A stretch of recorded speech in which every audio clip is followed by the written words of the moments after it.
All right, let's dive right into this explainer and set the stage for what is honestly a pretty high-stakes, real-world academic showdown over at George Mason University.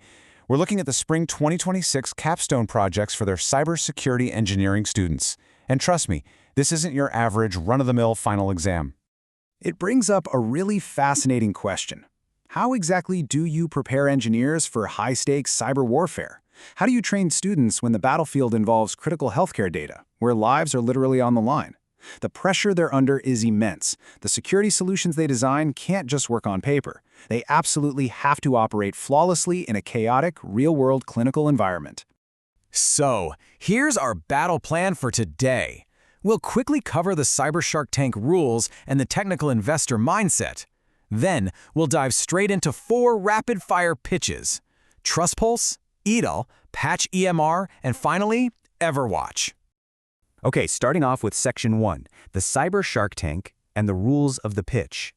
Professor Alexander Barreto gives his evaluators some pretty intense instructions. He says, do not hesitate to be direct. These crude or blunt critiques are often the most valuable for engineering growth. I mean, talk about a trial by fire, right? These students have to stand up there and defend their threat modeling and architectural decisions under extreme pressure. There is absolutely no hand-holding here. Moving on to Section 2, the technical investor mindset, where it's all about evaluating risk, not profit. So the panel is asked to adopt what they call a technical investor mindset. Now, what does that actually mean?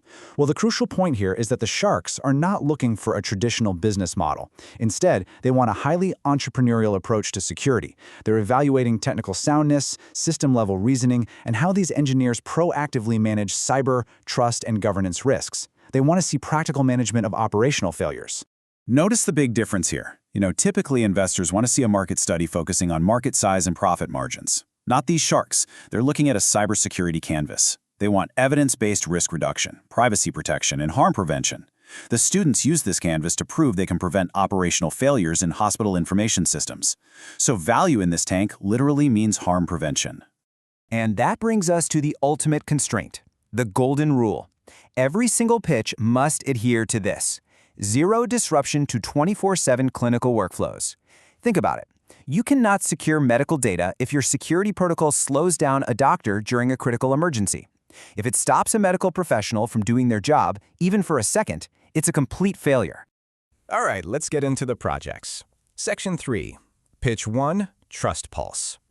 Trust Pulse goes after a massive HIPAA compliance gap, resource-constrained small to medium healthcare clinics that are using OpenEMR. These smaller clinics have a real problem. They have to record system activity, but they just don't have the cybersecurity staff to translate all that raw telemetry into actual, actionable security intelligence. So how do they fix this without disrupting the underlying electronic health record architecture? They stick strictly to read-only interfaces. Then it's like a multi-layered analytical cake. They use stride-based threat modeling and dread risk scoring, and then they top it off with probabilistic Bayesian and fuzzy logic models. I know that sounds like a mouthful, but the result is a fantastic, non-disruptive, human-in-the-loop review system to catch insider threats. Moving right along to Section 4, Pitch 2, ETAL. ETAL, which stands for the Emergency Access Trust and Assurance Layer, tackles a really tricky core tension in hospital security. Doctors absolutely must have break-glass clinical overrides to bypass security and save lives. But that necessary override leaves protected health information highly vulnerable to insider misuse. It basically shifts security from being preventative to just post-hoc auditability. ETAL steps in as an external governance framework to solve this in 3 main steps. First, they ingest the raw telemetry. Second, they apply context-specific risk scoring, basically asking, did this override actually make sense in this context? And step 3, they utilize threat propagation modeling to figure out if it's a genuine risk or just legitimate emergency care. And they brought a really fantastic quantifiable metric to their pitch: 50%. They are aiming for a 50% reduction in manual audit review volume. To put that into perspective, for a hospital compliance officer, cutting their manual review workload completely in half while still maintaining HIPAA and NIST standards, that is a massive operational victory. Okay, on to Section 5, Pitch 3, Patch EMR.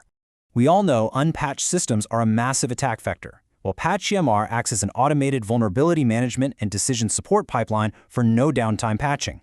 They know they absolutely cannot take the clinical servers offline, So they created this external orchestration layer to continuously monitor security weaknesses in clinical environments seamlessly.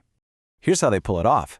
They run deep component scanning with Trivy alongside an AI threat broker for CVE synthesis. Basically, they're taking highly complex vulnerability data and turning it into actionable executive summaries. And it's all managed safely inside Kubernetes clusters using role-based access control. Their goal?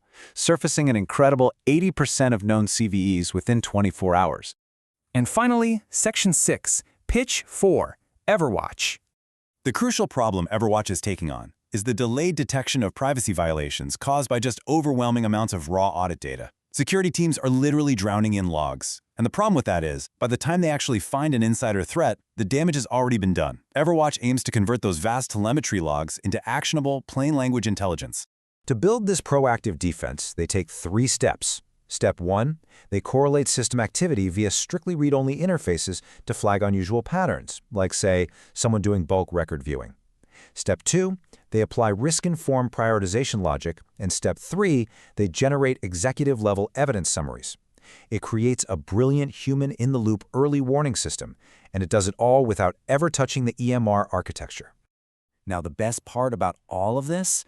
You can witness the Shark Tank live. You are directly invited to see these systems evaluated on May 6, 2026 at 4:30 p.m. Eastern. If you're local, you can join in person at the Gwen Engineering Building, room 1103. Or if you're remote, just dial into the Zoom room, doors open at 4:20. So, I'm going to put you in the technical investor seat for a second. Which project would you invest in?